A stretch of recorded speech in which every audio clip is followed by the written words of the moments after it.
fire, and our house still is on fire, and it's now under siege by a virus. And there's been a lot of lessons that I've learned along the way, and I want to share some of them with you today.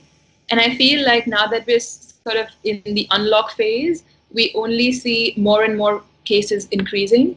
And it is hard because we're all waiting to figure out what the new normal is and how to go about life again. So sometimes we either sit at home, or we have we sit at home and sort of, or we can decide to go out, but then we put ourselves at a risk of exposure.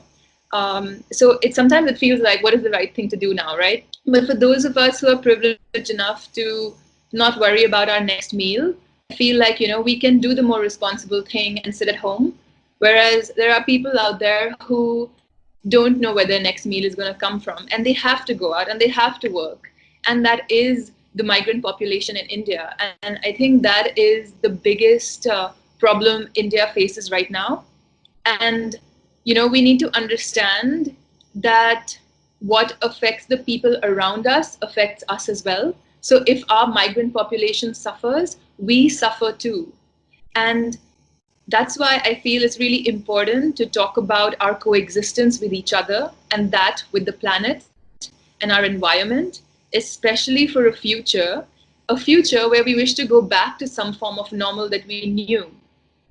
And, some form of a healthy and happy life where we're not worried about, meeting someone or greeting someone and kind of contracting a virus or a disease, because it's no fun to wear a mask all the time, and it's no fun to have. Thus, we must understand our dependency on each other and our coexistence with each other to learn so much from what you're doing. And I've read so many amazing things about Sopra Steria on the website and all the values, and it's really, really inspiring, because I know that the core of Sopra Steria is also to have a sustainable outlook to the future and do things with value-driven sort of goals. And this is where I feel like you come in. And, technology has always been such a carrier of growth in every aspect of life. And it's sort of the future. And if we sort of just focus on the situation today, and this is just to maybe, I don't know, plant a seed in your minds, or have you think about something. Not even maybe, I'm sure you are all geniuses, but maybe you're going to have a side project, or maybe this is going to plant a seed to do something different. Because if you think about the pandemic today, I feel like technology plays such a huge role in how to solve a pandemic like this, because I really believe that both to combat the immediate pandemic and to build resilience into our future health systems, technology is really central to the solution. Because there could be so many new ways of collecting data, and also, comparing the data across countries, obviously based on lots of, relevant data, and it can help diagnose people and track and treat people. And of course, without sort of dealing with the privacy issues and things that we are, dealing with at the moment with all the new data that's come out. But yeah, I feel like technology has a huge role to play to help cure pandemics as well, because there's so much good that can come out.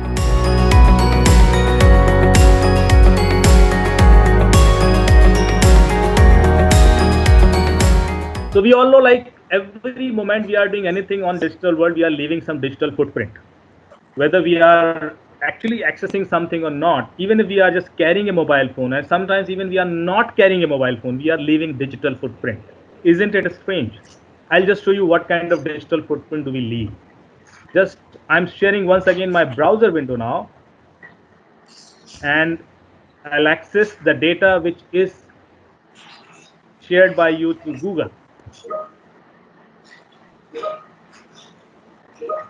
So we'll see what all data do we give to Google.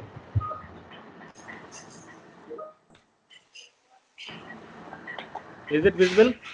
Yes, we can see that. Screen.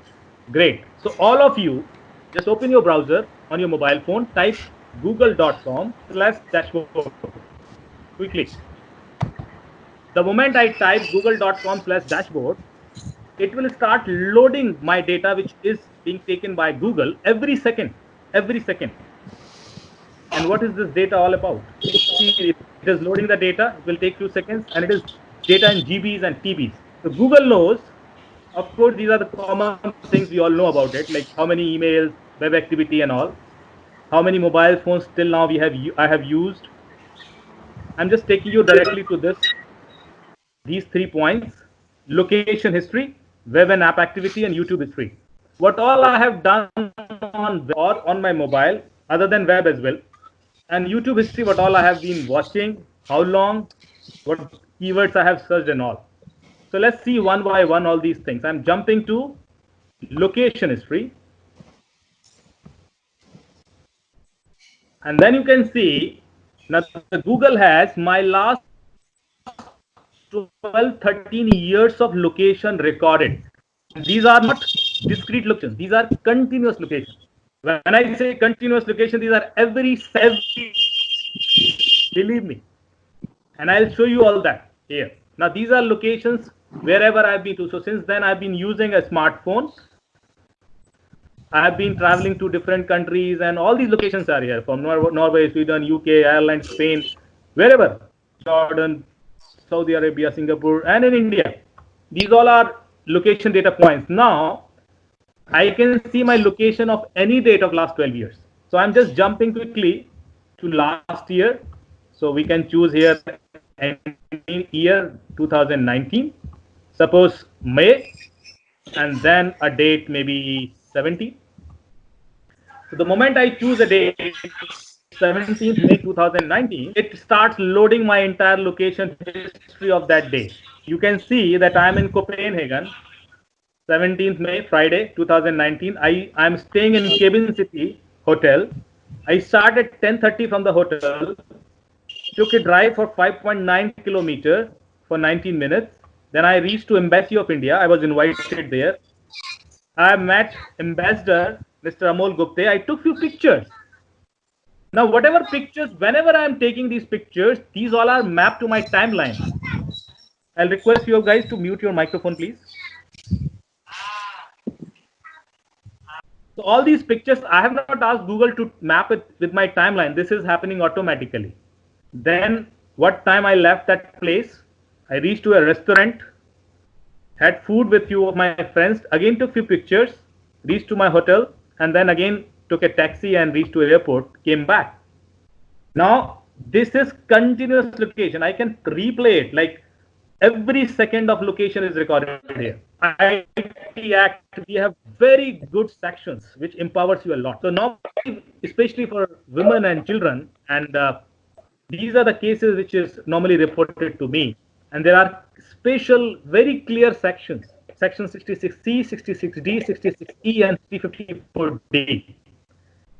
इसको मैं समझा देता हूं आसानी से. Section इसलिए पता होना जरूरी है क्योंकि पुलिस को भी नहीं पता है sections. They are also not aware about it. So when you are complaining about someone, you should mention this, and then they will actually be able to help you. So 354D is for stalkers. If somebody is anti-stalking law prohibits and punishes anyone who repeatedly contacts or attempts to contact a woman despite clear sign of disinterest from her. Such acts can land the stalker in jail for 3 years. आपको कोई लगातार Facebook request भेज रहा है, Instagram पे stock कर रहा है, कमेंट्स कर रहा है, आप रिपोर्ट कर दीजिए 3 साल के लिए अंदर. 354D, very clear. And to get the proof about that person is also simple. आपको हर एक स्क्रीन कैप्चर करके रखना है, तो प्रूफ्स होने चाहिए. रिवेंज पोर्न, एक बॉयफ्रेंड है, शादी हो गई, वो ब्लैकमेल कर रहा है, ऐसे इतने केसेस आते हैं मेरे पास. Publishes or transmits the image of a private area of any person without his or her consent under circumstances violating the privacy of that person shall be punished with 3 years of imprisonment and 2 lakhs of fine.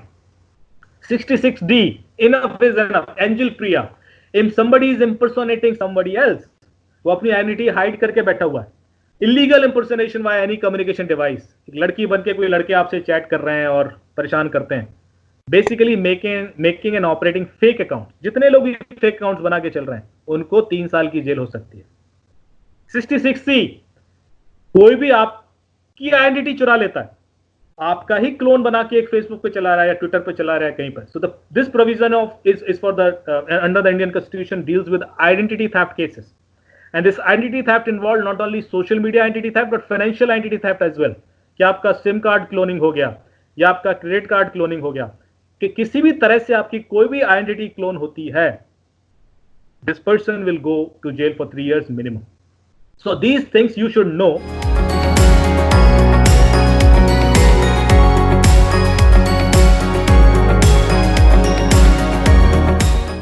I'm often called a spiritual teacher or a spiritual life coach or a spiritual guru, so on and so forth. So, well, the journey was not like this. It was about 26 years back, being a gold medalist in botany and anthropology from the Delhi University, and then this great passion in me to pursue forensics. And as soon as So I used to feel that forensics was my biggest passion and aim, because I was a very research-oriented person, and coming from a science background, that was it for me. So that was my goal that I had set. But surprisingly, as soon as I got myself there, I started feeling very strange. I was not contented with my achievements at all. Why I was not feeling very comfortable was that I was thinking of something else, and I was being drawn towards a deeper side of life. And that deeper side of life was wanting to know something more than just who I was. It was about the why of life. Now, this word dhyan is a very, very influential word for our own selves, because here we are only talking of self. The biggest breakthrough in spirituality you will get when you consider spirituality for your own self, not for others. You consider it for your own growth and not to change people. So dhyan is the first step to being on this process. I've seen so many questions have already come. So let's consider dhyan to be this first step. What does dhyan mean? Dhyan means to consolidate your energy. Dhyan means that you start looking at your body, you start looking at your mind, you start looking at any deeper layers if you have inside, because in this clutter that we face every day, we are not able to even take attention of anything. We are all gifted with something very beautiful called the breath, which we call the prana shakti. And you believe it or not, the condition of your life can be seen. Say, for example, if I see someone and if I see the way he's breathing, I can actually tell you the physiological issues in his body.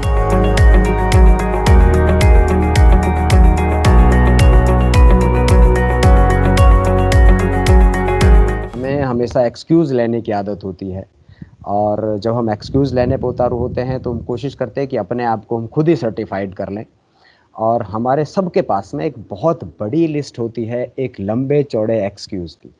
बहाने तो हमसे आप कितने ही बनवा लो, आप kick की ज़रूरत होती है हमें कहीं ना कहीं, एक किक जो आपको उन सब चीज़ों पे सोचने पे मजबूर कर देती है। और कोशिश करें जितने भी हमारे युवा साथी हैं कि अपनी जो बाउंड्रीज हैं, वो चाहे हेल्थ में हो, चाहे आपके प्रोफेशन में हो, चाहे आपकी पर्सनल लाइफ में हो, वो बाउंड्री आप लोगों ने खुद तय की हुई हैं। उनको जब तक आप स्ट्रेच नहीं करेंगे तब तक वो स्ट्रेच नहीं होंगी। अगर आप हर चीज़ को टेकन फॉर ग्रांटेड लेके बैठे रहोगे तो बहुत बड़ा है। जैसे आप या तो प्रोफेशनल लाइफ में अगर हर किसी भी चीज़ को आप टेकन फॉर ग्रांटेड लेके बैठे हुए हो तो वो भी गलत है। जो भी आप करना चाहते हैं ये आपके जीवन का हिस्सा होना चाहिए। आप उसके बिना नहीं रह सकते। आपको ये जो लाइफ, आपको हेल्दी लाइफ का प्लान है, तो अगर आपको अपनी लाइफ को हेल्दी बनाना है तो आपको इसको अपने जीवन का एक अभिन्न हिस्सा बनाना होगा कि आप इसके बिना कंप्लीट नहीं हैं। If you are coming with the problem, you should come with a solution also.